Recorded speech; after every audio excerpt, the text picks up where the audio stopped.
आशा की पूरे घर में कविता जैसी दो तरह की बातें कोई नहीं कर सकता था। कविता जो कहती उसी बात से तुरंत मुकर जाती और इसी बात के लिए कविता अपने पूरे घर में चर्चित थी। पर फिर भी हर बार आशा और उसकी छोटी बहू निधि कविता की बातों में फंस ही जाते और कविता बड़ी ही चालाकी से अपनी सास और देवरानी के बीच में लड़ाई करवा देती। ऐसे ही एक दिन निधि रसोई में खाना बना रही होती है। तभी कविता अपनी देवरानी से कहती है, मुझे पता ही था निधि तुम किचन में ही होगी। एक तुम ही तो हो जो सबका इतना ख्याल रखती हो और एक माँ जी है जो तुम्हारी कमियां निकालते हुए नहीं थकती। दीदी आप सच कह रही हो? क्या माँ जी ने फिर मेरे किसी काम में नुक्स निकाला है? अरे नहीं, आज माँ जी ने तुम्हारे किसी काम में नुक्स नहीं निकाला, पर वो कह रही थी कि तुम और तुम्हारा मायका बहुत कंजूस है, हमेशा तुम्हें खाली हाथ विदा कर देते हैं। शायद तुम कल भी अपने मायके से खाली हाथ आई थी ना, इसीलिए माँ जी ने ऐसा कहा होगा। वैसे मैं तो इन सबको नहीं मानती। अच्छा मैं ना माँ जी का नाश्ता उनके कमरे में ले जा रही हूँ। इतना बोलकर कविता अपनी सास का नाश्ता लेकर चली जाती है, पर निधि के दिमाग में अपनी जिठानी की बातें गोल गोल घूमने लगती है। नहीं नहीं, माँ जी ऐसा नहीं बोल सकती, दीदी की तो आदत है आग लगाने की। पर नहीं, माँ जी ऐसा बोल भी सकती है। पिछली बार जब मेरी माँ ने मुझे सिर्फ एक साड़ी दी थी तो माँ जी ने मुझे बहुत ताने दिए थे। अब क्या था, निधि सारी पुरानी बातों को आज की बातों से जोड़ने लग जाती है और गुस्से में अपनी सास के कमरे में जाती है और अपनी सास से लड़ पड़ती है। माँ जी, अगर मेरे मायके वाले कंजूस है तो आपकी कौन से दानवीर है? आप भी तो एक नंबर की कंजूस है। आप भी तो कभी अपनी बहुओं को कुछ नहीं देती, अपनी बहुओं से सिर्फ नौकरानी की तरह काम करवाती हो। अरे काल मोही, अब तुझे क्या हो गया? सुबह सुबह मुझसे लड़ने क्यों आ गई? इस बार तेरे मायके वालों ने तुझे लड़ना सिखा कर भेजा है क्या? मेरे मायके वालों ने मुझे क्या सिखा कर भेजा है इसकी फिक्र आप मत कीजिए माँ जी। आप बस मुझे ये बताइए, आप होती कौन है मेरे मायके वालों को कंजूस बोलने वाली? अरे पर बहू, मैंने तेरे मायके वालों को कब कंजूस कहा? और चल क्या भी दिया तो इसमें गलती क्या है? शादी में भी तेरे मायके वालों ने कहा था कि हम ये सामान देंगे वो सामान देंगे, और दिया तो कुछ भी नहीं। और जब तू अपने मायके जाती है तो तू भी यहाँ से डिंगे करते हुए जाती है, इस बार मैं मायके से ये लेकर आऊंगी वो लेकर आऊंगी क्योंकि मेरा भाई बहुत अमीर है। पर लाती क्या है? सिर्फ अपने लिए एक साड़ी। दीदी आपने बिल्कुल सही कहा था, माँ जी मेरे मायके वालों की बुराई कर रही है।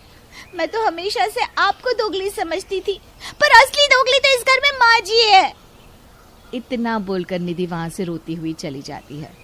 पर आशा को कुछ समझ में नहीं आता कि आखिर ऐसा क्या हो गया जो आज निधि इतनी सुबह सुबह उससे लड़ने आ गई।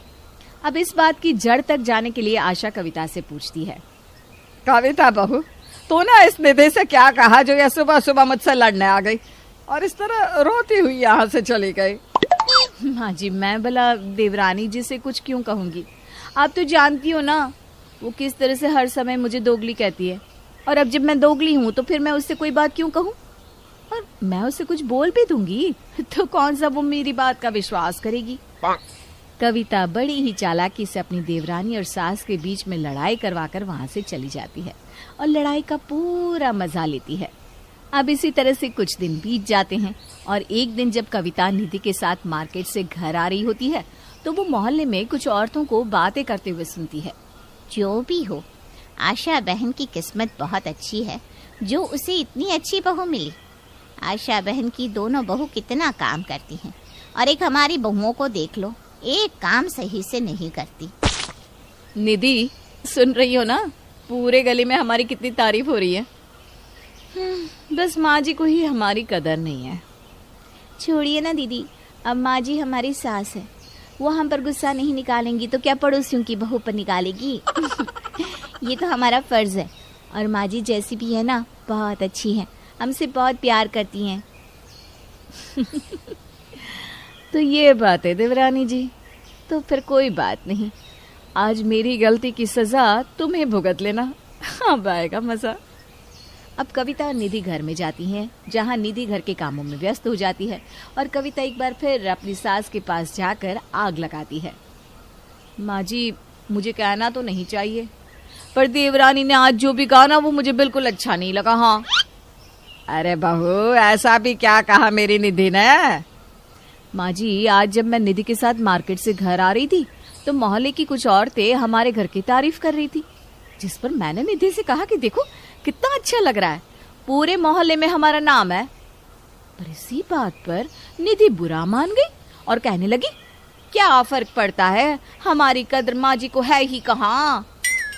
इस कलमुही की मैं कितनी ही कद्र क्यों ना कर लूं, इससे कितना ही प्यार क्यों ना कर लूं, पर इसे तो हमेशा यही लगता है कि मैं इससे नफरत करती हूँ। कविता के मुंह से ये बात सुनकर आशा का मूड खराब हो जाता है और वो पूरे दिन निधि से चिढ़ी चिढ़ी रहती है। अब निधि कुछ भी कहती तो आशा निधि को उल्टा जवाब देती। माँ जी, मुझे समझ में नहीं आ रहा कि आज डिनर में क्या बनाऊं, आप ही बता दीजिए ना क्या बनाऊं। बहू, इस घर में तो हमेशा मेरी ही चलती है, आज तुझे छूट दे रही हूँ, अपना मन की चला ले।